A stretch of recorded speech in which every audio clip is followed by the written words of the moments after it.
Patty, and I am a volunteer on the crisis line. I think there are lots of, people who don't disclose specifically about sexual violence that they've experienced. Also domestic violence as well, but originally when I started volunteering, it was the Sexual Assault Center. So it was specifically aimed around that. And oftentimes somebody on the other side of a crisis line would be the only person that person ever tells. So just being somebody there that can be trusted, that they know that they will be believed when they call, and you can offer them support, I think is, that's something that I can do, and it's just one thing that I can do to give back. So a typical shift on the crisis line for me as a trainer would be me running through an orientation process with a volunteer on their first shift. And there's quite a bit of just general administrative stuff and safety things to go over to get through that generally only takes about one shift. And then they have multiple other shifts to get comfortable on the line, to observe myself or even another volunteer, if there is one on at the same time, take calls, and then we would debrief. So the call types that could come in could literally be anything from somebody who's looking for information about a friend who they're concerned about, somebody for themselves. Maybe a friend has indicated that they feel as though they may be in an abusive situation and they're just looking for some more information about whether or not they are. They might need something called like supportive listening. So they might just be having a really tough day for whatever reason. And they just might need somebody to chat with and to just kind of talk through what they're going through. Sometimes people are actively in a crisis where they are in need of shelter, either immediately or in the near future, because they're planning on leaving an abusive situation. Or somebody is maybe having a mental health issue and could be struggling, on a low scale of say a 1 or 2, feeling a little bit down, all the way up to somebody who is actively in a suicidal state of mind. Volunteers tend to be nervous when they first start out, and that's completely normal. People are generally concerned that they're going to say something wrong or make a situation worse.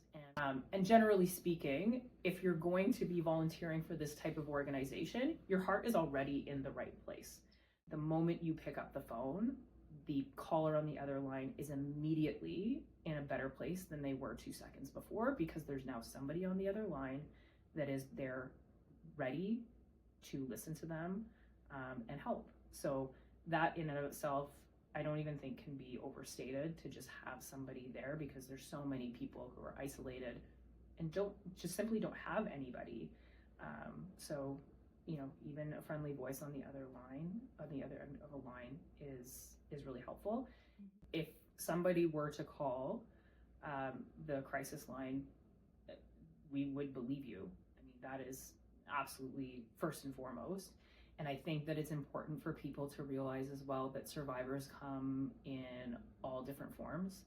I think when society thinks about survivors, we think of a certain demographic, specifically like women, even of a certain age group.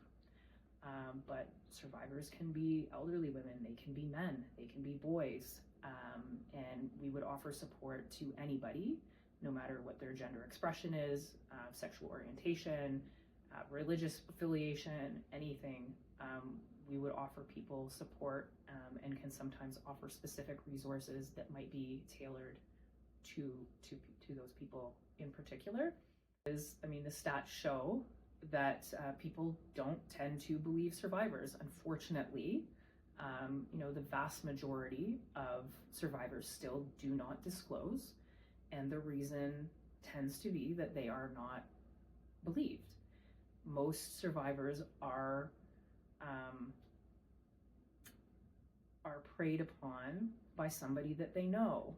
So that when you are coming forward and saying, person A did this to me, chances are person A is part of your friend group, perhaps part of your family. So the other people that you're disclosing this to that also know this person may find it easier to believe that they know a liar, i.e. the person disclosing, than they do a predator. It's unfortunate. Again, the same goes for when people are being abused. Abusers don't tend to rock up and introduce themselves as a domestic violence perpetrator, somebody who's emotionally abusive or whatever the case may be. They tend to be able to put up a very good front to people in the public, in their friend group, at work. They may be everybody's friend, very charismatic, and that's how they get away with it. So, society doesn't tend to believe when they hear stories that completely contradict their lived experience with that person. At Anova, we will believe you because we understand how people operate. The heart of Anova, to me, is caring. I obviously am a volunteer, so I have exposure to mostly volunteers. And as somebody who's been a volunteer trainer on the crisis line, I've gotten to interact with a lot of the volunteers on the line. And the underlying theme for sure is just people who just genuinely care about other people. Anova, obviously, again, coming from the fact that I was from Sexual Assault Centre London, has evolved obviously to include domestic violence. When we merged with Women's Community House, the services that were being offered, I feel like it's very much more of like a wraparound service. When somebody is dealing with specifically domestic violence, it's not usually just one thing that they need. They might need housing, they might need financial help, they might need help with court systems, housing. It's very rarely just one thing. These domestic violence especially kind of hits every aspect of your life. For me, my home is safe, but that's not necessarily the case for everyone. Somebody may find safety and home to mean a friend's place where they can feel that safety. It could be shelter. It could be a hotel for them for a short period of time. It really is, not to be trite, but home is where the heart is.